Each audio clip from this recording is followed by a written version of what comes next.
What's up, guys? It's your boy Corey McNabb, coming back with another Here's What I Learned. So I'm actually super pumped. I feel like I've got good motivation going. I'm trying a new camera angle, which I don't like because I like to be able to see, but whatever. Maybe I just need a new system, whatever. Anyways, we're out on a walk with family. I'm getting off topic. I'm super pumped. All right. So I set the goal to do 52 books in 52 weeks, right? Well, I know it's a couple days past when you're seeing this, but today is the 3rd, and when I'm recording this.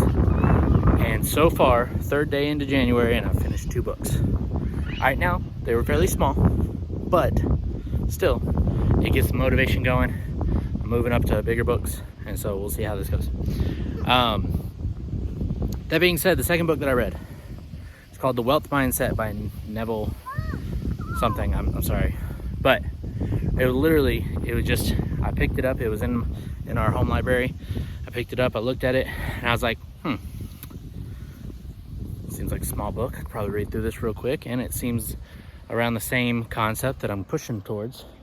So I decided, you know what the heck, I'm gonna read it.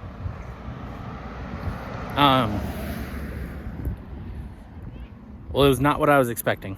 It was mainly about metaphysics, and it was a different take on things. It was very spiritual in nature, but talking about basically taking an objectified view of who you are now, and you'll actually be surprised. The person you think you are, the kind, noble, generous type person that you try or you believe that you are, probably isn't your actual true self, and it might be an actual facade that you're putting on. So if you want that to actually be your true self, right? He's not saying you should feel ashamed. He said you probably will. Once you realize what your true self is actually about, you probably will feel ashamed. But instead of feeling ashamed, recognize, okay, this is where I am, and this is where I want to be, right? This is the type of person I want to be. Once you recognize objectively who you are, you can then objectively decide who you want to be. And all it is a shift in perception, kind of like what Ryan Holiday talks about, shift in perception. He calls it a change of state of consciousness, and that everything is existing in the now. So instead of going, hey, I want to become this person, you decide what person that you want to be.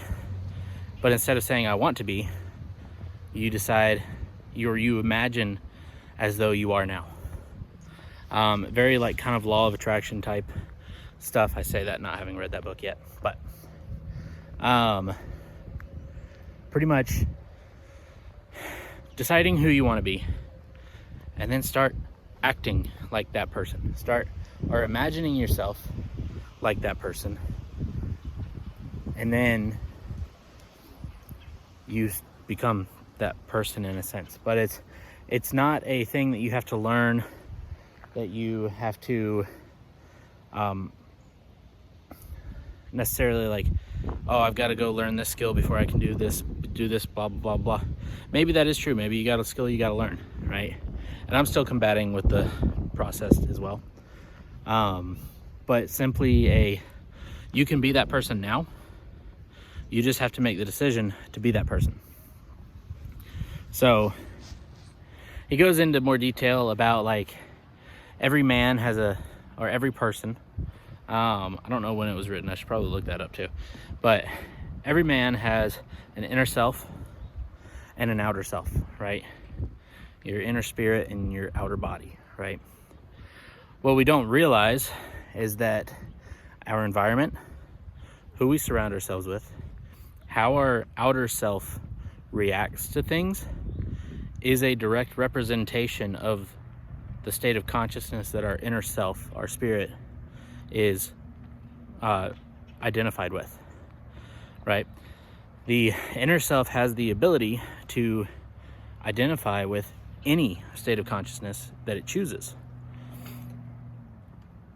So we just have to change the inner self, and then the outer self will automatically follow suit. It's kind of the whole premise of the book.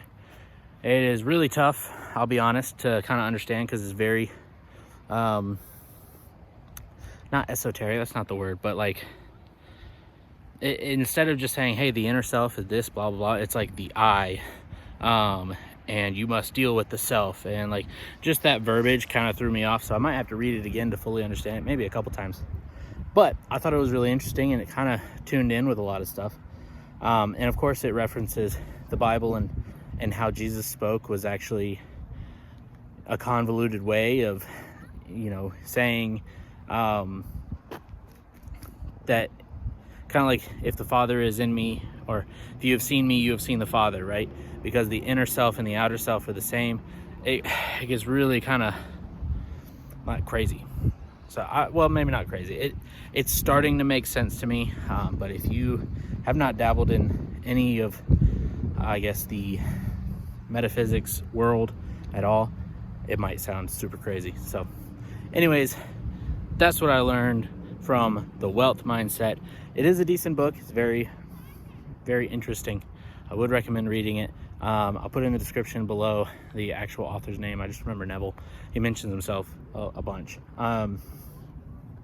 Not like egotistical or anything, just like he was recounting stories that were being told to him, and he was experiences he was having. So anyways, guys, if you like this type of content, let me know. Like and subscribe, comment below anything that you gathered, or if you know more about this subject and want to give your insights, comment below, let us know. That being said, guys, also want to get you on the podcast. Put it in the description below how to join, how to sign up for the podcast. You don't have to have any experience in anything, just a vision and a desire to grow. So that being said, guys, until next time, peace out.